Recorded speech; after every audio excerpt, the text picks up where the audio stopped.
This story begins in a crowded classroom somewhere in Japan. There were a lot of kids talking because it was break time, but our protagonist, Akira Oda, noticed something shining beneath his feet. A strange circles with very complicated patterns formed there, causing everyone to panic. Then everything went dark for him. When Akira opened his eyes, the first thing he saw was a very high and luxurious roof. Someone greeted them, causing everyone's gaze to turn to him. A woman then knelt there. She looked exhausted because she had just used her magic power to create a large magic circle. The man turned out to be a king. He welcomed all the class students there as summoned people who came from a distant world. Akira could only stare, not thinking that he was actually in another dimension. The king explained that they were summoned to become heroes, in hopes of defeating the Demon King. This world is called Morrigan. There are 4 main continents in total, and each of them was inhabited successively by humans, elves, beastmen, and demons. Their country, the Redis Kingdom, has the largest population of humans, and is currently under a threat of demon invasion. For that reason, the class students were summoned and chosen to be the candidates for the hero title, with the main goal of slaying the Demon King. Oh, hell no! An old man explains that only one of them can become the destined hero, but the others will also be given a special power of their own. The students became excited. They didn't think they could become heroes and get superhuman-like powers like in the comics they used to read. That old man ordered them to say status open to see their own abilities and status. Akira opened his status window and found that his occupation was an assassin. His stealth ability is max level, and he has 1,900 GP and 1,200 attack power. Besides stealth, he got other abilities like arithmetic and negotiation. One of the students called his name and asked about the title he got. But Akira, who didn't remember his name, only answered that he was an assassin. His friend said that his occupation matches Akira's personality because Akira always disappears during class, so many students have already called him a ninja. Akira remembers that he always won every single game of hide-and-seek, so he guesses stealth already counts as one of his abilities. He noticed that the status bar in this world was also based on their experience and characteristics back on Earth. Skills like arithmetic and negotiation, for example. Maybe he got it through bargaining for groceries in the local market. They then began to question who had the potential to become the hero. By the looks of it, the best candidate is that guy. He is one of the few classmates whose name he can remember, Sato Tsukasa.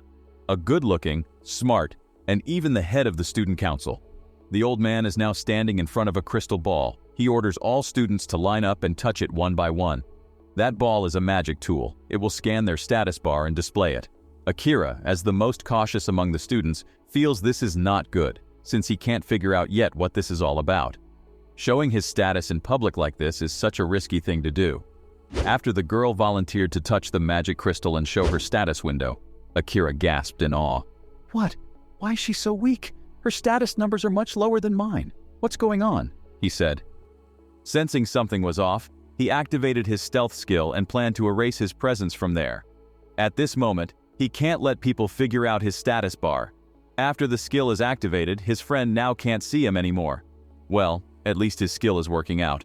When Tsukasa's turn came, Akira believed that if Tsukasa's index was stronger than him, then it would be safe to show his status too. But despite Tsukasa's occupation as a hero, his status is still very far below Akira's. When people cheer on Tsukasa because of his occupation, Akira, on the other hand, becomes very shocked. He didn't think his assassin title was still much stronger than a hero. The old man greeted Tsukasa and called him the mighty hero. He explains that normally a person's attack power is 100, even for skilled warriors. The maximum power ever recorded is only 500. He is sure after the hero and his friend grow stronger, they can defeat the Demon King without any problems. On the other hand, Akira, who saw the expressions of the king and princess in front of him, sensed that everything was strange. He can't express the uneasy feeling he got. When everyone was asked to join the old man to get the most suitable equipment, Akira looked up at the ceiling and found some sort of surveillance camera there. And he is sure now, something is about to happen. In his room, Akira felt that as an assassin, he should be behind the hero and help him, and that would be easy. But something really bothered him. Because of his negotiation skills, he could partially understand what the other person was planning. The king sure planned something peculiar. Ever since that time, Akira split up from the group and waited silently for his chance. Fortunately, He was given a room of his own, so it's quite easy to sneak out. In his room, he rethinks about the job of an assassin he got. He understands one of the basic usage for the skill is to infiltrate, so maybe he should start finding out what the king is hiding. After that, he broke into the armory and stole an armor with a couple of things. He jumped from roof to roof and headed towards the main castle. After managing to enter the castle easily, he walked down a long hallway. Afterwards, found someone talking about something odd. He eavesdropped and heard the princess explain that no one had noticed anything yet. All the other worlder don't know what they are being used for. The king finally ordered the princess to proceed as they had planned and never let anyone enter the gallery. The princess bowed and then left with an evil smile. Akira, who is aware that the king is alone now, infiltrates the room and plans to secretly kill the king from behind. But he hesitates. He doesn't know what the king's plan is, nor the reason why he called the student to this world. When he was about to stab his dagger from behind, he got discouraged and decided to silently return to his room. On that day, not killing the king is still one of the biggest regrets Akira will have. Somewhere else, a girl is running like she's rushing away from someone, but her leg got shot and she eventually fell down. Another woman came. It turned out that the two women were elves and having some debate. Is this girl would be Akira harem guys? The next day, all the students were eating together in the middle of the castle. Tsukasa suddenly stood up and called everyone's attention. He acts like a leader there and asked their opinion on what they should do from now on. He encouraged people that they were strong, and he planned to use the strength to help people in that world. He declared that he would kill the demon lord and ask everyone to help him accomplish this mission. As expected, all the other students supported Tsukasa and promised to help him kill the demon lord. Unlike Akira, who thinks that everyone really doesn't understand anything, who decided that the king and the princess were allies they could trust. And what would they do if the demon lord invades human territory? Is it just a big fat lie? Seeing that everyone there was too clueless, Akira started to think about whether he should run away from the palace alone. After finishing eating, they gathered in the training area until someone came and introduced himself as Saran Misre, Redis Kingdom's Knight Commander, as well as the last line of defense for the kingdom. He explained that all students would be given intense training for a month and then have to go to a certain underground dungeon for more training. Hearing the word dungeon, the students shivered and didn't expect that the king would order them to train in such a dangerous place. Saran advised while looking at Tsukasa that if after a month they can't get stronger despite hard training, then the problem lies with their incompetence. But he believes all students who were summoned into this world were gifted with excellent abilities. Tsukasa, who realized that all the advice was aimed at him, felt provoked. Strangely, Saran's eyes glanced at Akira, but when he realized that his stealth skill was still active, Akira felt that maybe everything was just his imagination. Because he didn't want to obey the king's order, Akira finally left there. As it turned out, the Knight Commander followed him and passed all the training matters on to his subordinates. After walking some distance, Akira was startled by the sound of someone calling him. It turned out that Commander Saran was behind him, causing Akira to realize that the Knight Commander could see him clearly. Saran explains that he has an extra skill called the Evil Eye that can see anything. Getting caught, Akira only apologized, but Saran didn't care for him for skipping class. He asked where Akira was going, which Akira immediately answered that he was going to the library. He intends to find out a little bit more about this world, like the life here, the common sense, and of course about skills and magic too.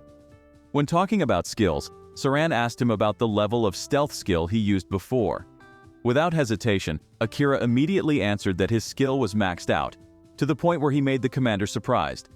But the other default skills are still level 1, only stealth has a high level. Saran suddenly feels interested in Akira, and suggests that he will train him himself. Surprised, Akira could only remain silent.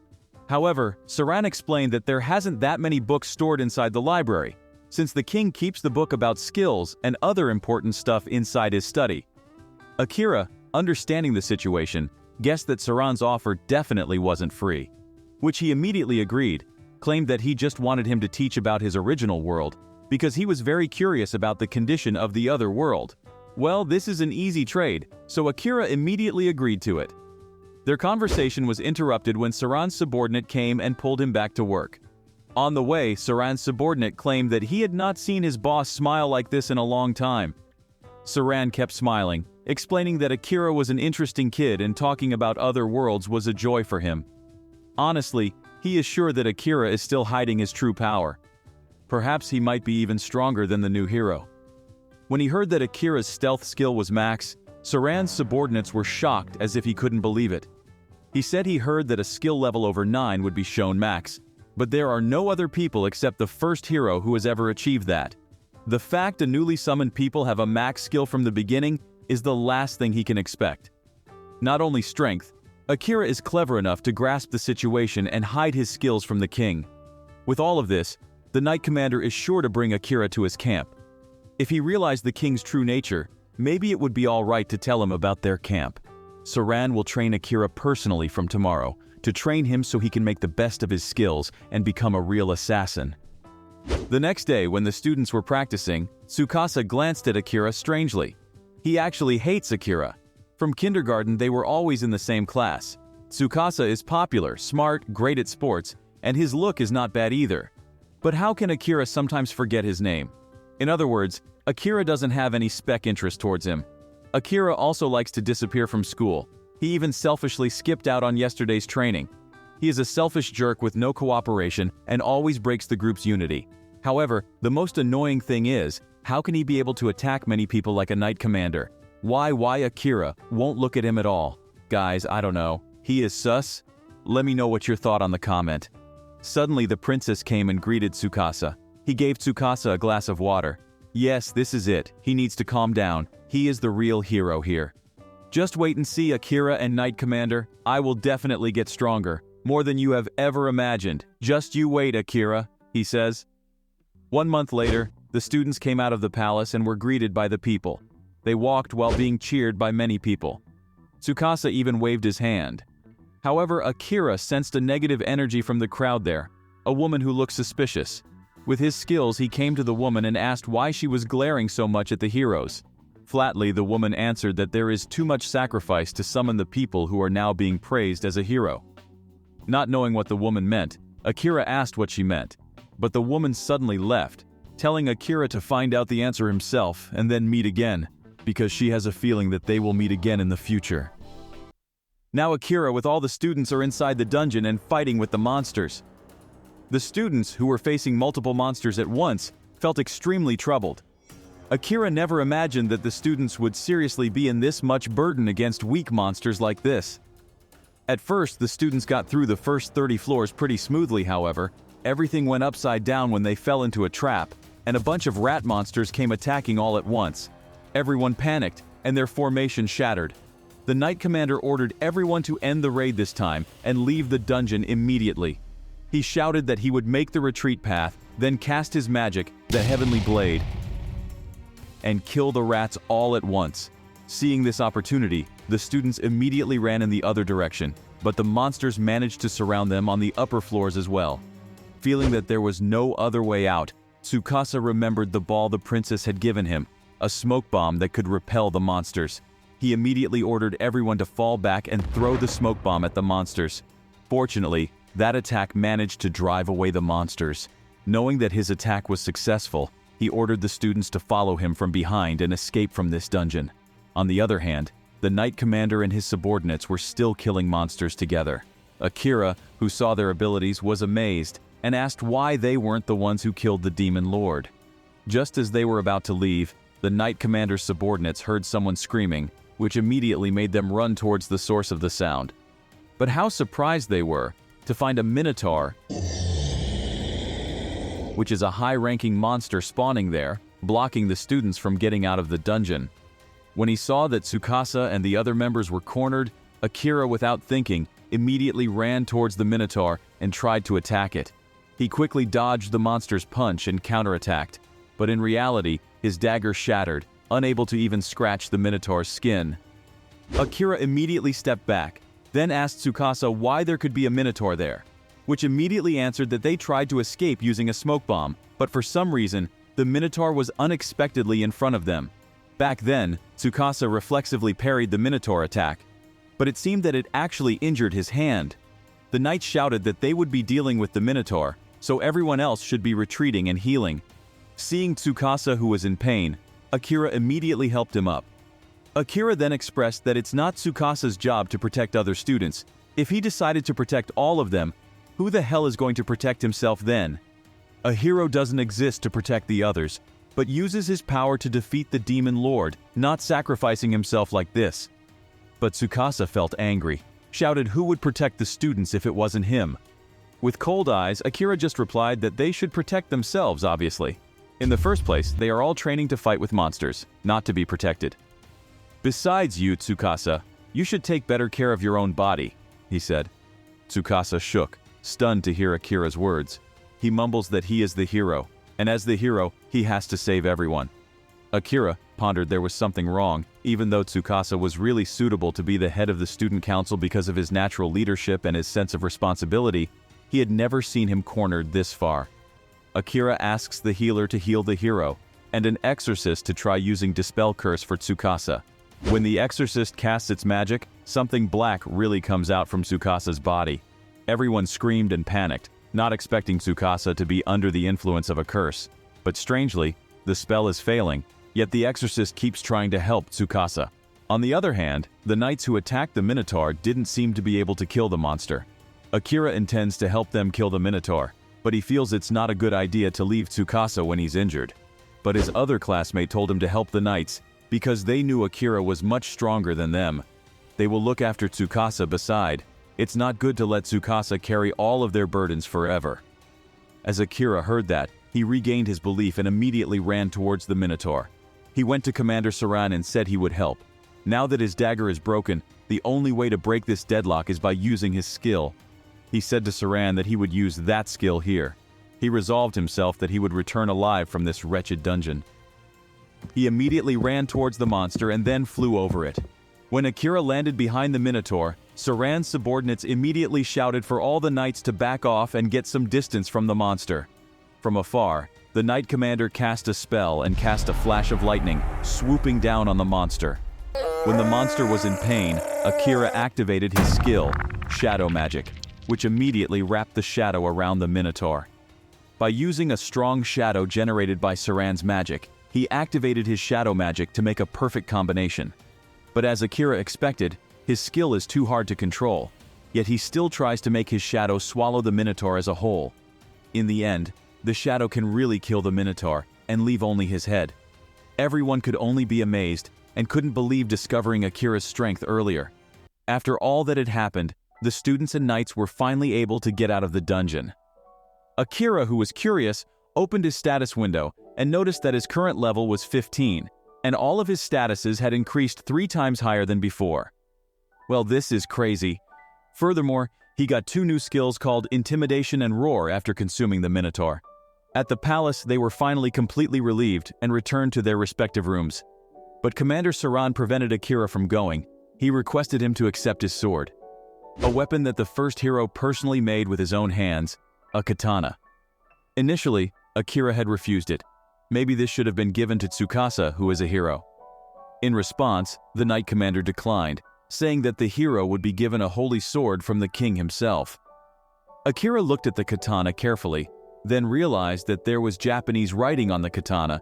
It turned out that the sword was named the God of Nightblade. Furthermore, that sword also has the words left there, which say, "To you, my junior who will come to this world in the future, I pray that this blade will help you in the most peril moment." With these words, Akira chuckled and solidified himself to become stronger. They then gathered in a room and discussed something. In there, Akira told them that Tsukasa was cursed. Moreover, it's a pretty strong curse. Dispel Curse didn't have any effect at all. He asked if Saran knew how to free the hero from the curse. Elsewhere, it turns out that the princess is using her mystical crystal. She muttered that the hero should act, speak, and move just like a hero should. Unexpectedly, Akira had been observing what the princess was doing from the start. As he expected, it was the princess who had cursed Tsukasa. He immediately confronted the princess. But strangely, the princess was not scared at all. She casually asked who would dare to break into a princess's room in the middle of the night. Ignoring her question, Akira said that he thinks the princess is only a normal princess who fell in love with the hero. Unfortunately, he's not interested in listening to a crazy princess who just cursed Tsukasa for fun. He destroyed the princess's mystical crystal and confirmed that now the hero's curse had been lifted. But the princess was still silent. Akira then left the princess's room while feeling sorry for the princess because she had never been given love by her father. After Akira left, the princess opened her storage, and apparently, she still had a lot of mystical crystals in her savings. With a cynical smile, she said, "May the one who obstructs His Majesty's way taste the divine punishment." Akira then came to the Knight Commander and told him that the commander's suspicion about the princess who cursed Tsukasa was true.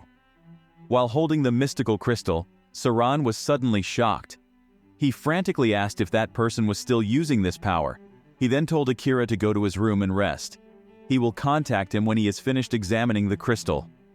Akira then left after confirming that his request would be ready tomorrow. The next day, Akira opened his eyes because Tsukasa is screaming his name. It turned out that last night he felt unable to sleep in the palace, so he slept in a tree. He eventually went down and answered Tsukasa's call, who looked panicked. The curse on him should be really broken by now. Tsukasa looked panicked, told Akira to follow him to a place. They then ran towards the crowd of people. When Akira saw what was happening, his eyes widened. He could never imagine what he was seeing now. In front of him, Commander Saran had died with a dagger stabbed in his chest. Everyone there could only helplessly witness the commander's death. Akira came up to him, screaming about what had happened earlier. This must be a lie. He looked down and clutched his aching chest.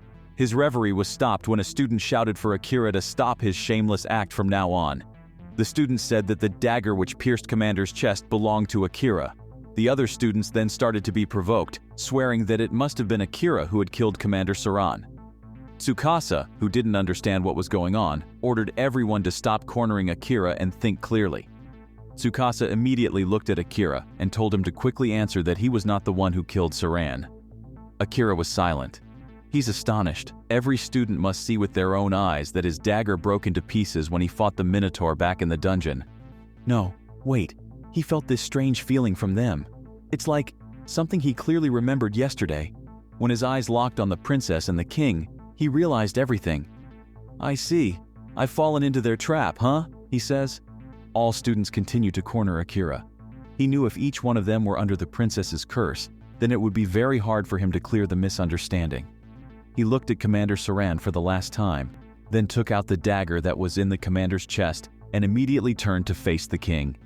He said that he would definitely be considered a thorn in the king's way, so he wanted to drive Akira out of there. But the king acted like he knew nothing and asked back what Akira meant. "Don't worry, I will leave this place right away," he said. But the king ordered his knight to kill Akira at this moment. The princess approached Akira, whispered that he knew too much just like the dead commander, so please accept his punishment obediently and just die.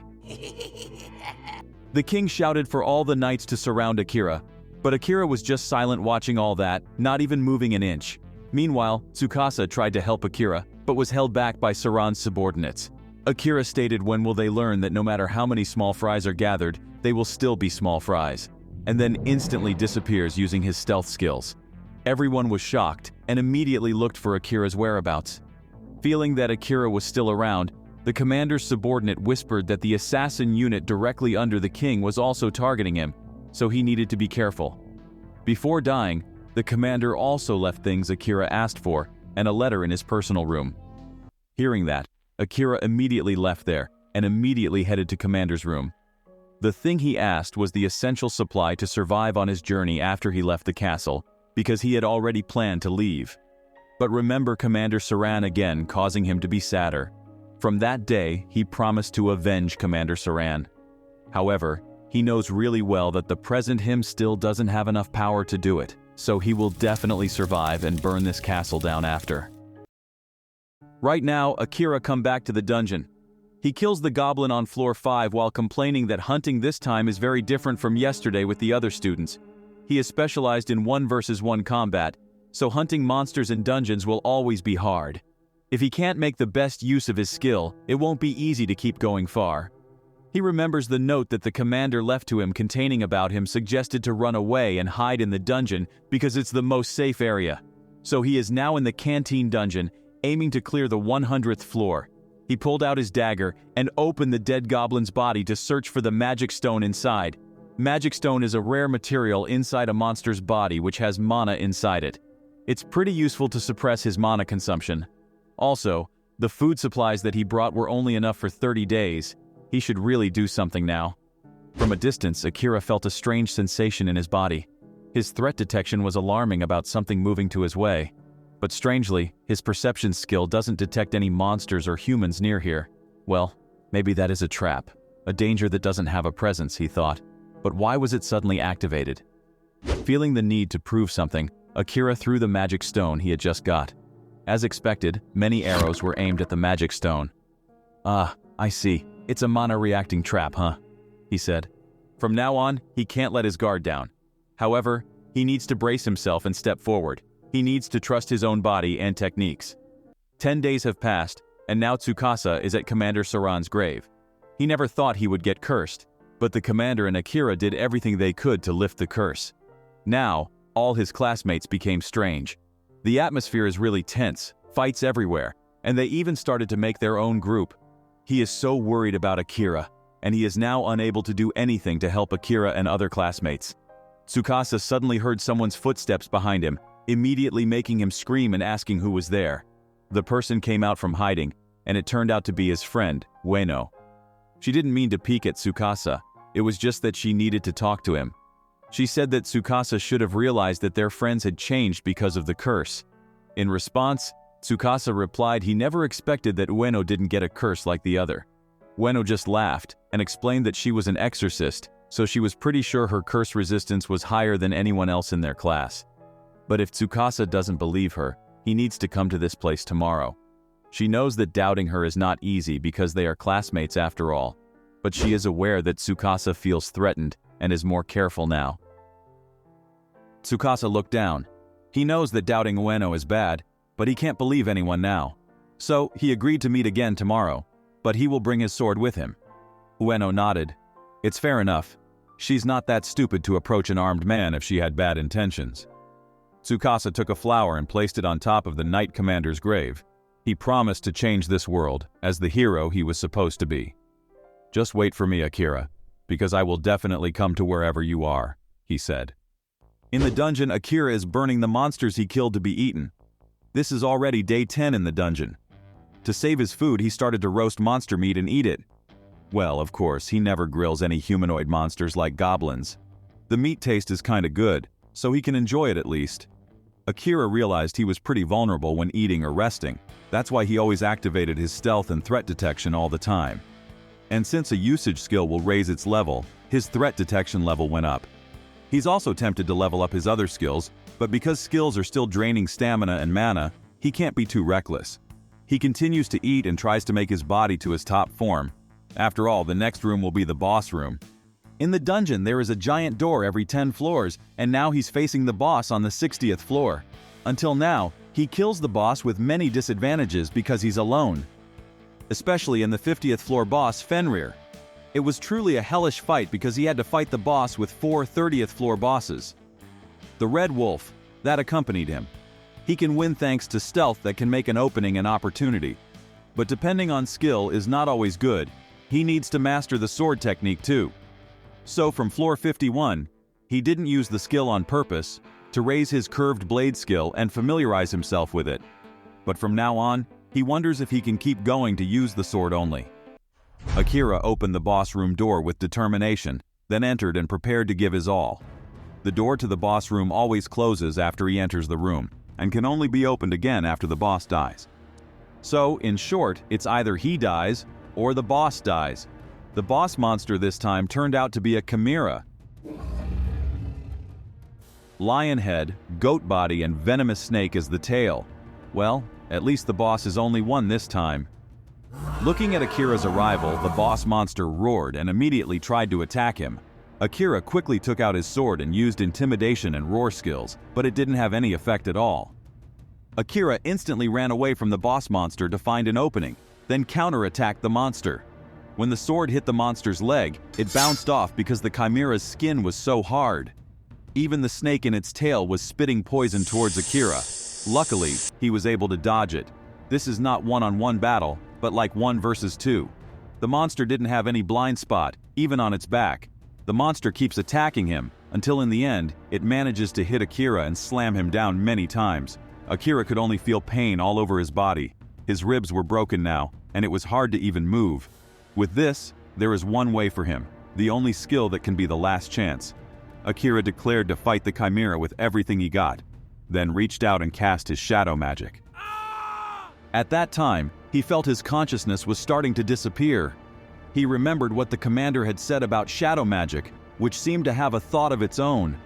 It has a risk of running wild, and the mana consumption is just too extreme. It might be very powerful, but it has a lot of fatal flaws in it. The last thing he remembered was the commander's suggestion word that ordered him never to let his guard down when he used the shadow magic. But now, he can't do anything. The room is now filled with the stench of blood. Ah, at least since the Chimera is dead, I can rest now, he thought. When he was unconscious, Akira somehow uttered a strange sentence. Master's injury level is exceeding the acceptable level. Starting to forcefully activate shadow magic now. Recovery mode. Loading. Error. Master's mana is not enough for a complete restoration. Compensating the needed amount with the mana preserved inside shadow magic. Well, that's the end of this first part. How guys? Do you like it? Well, I'm trying this kind of big rework on my channel. Can you drop some suggestions in the comments? I really want to hear it.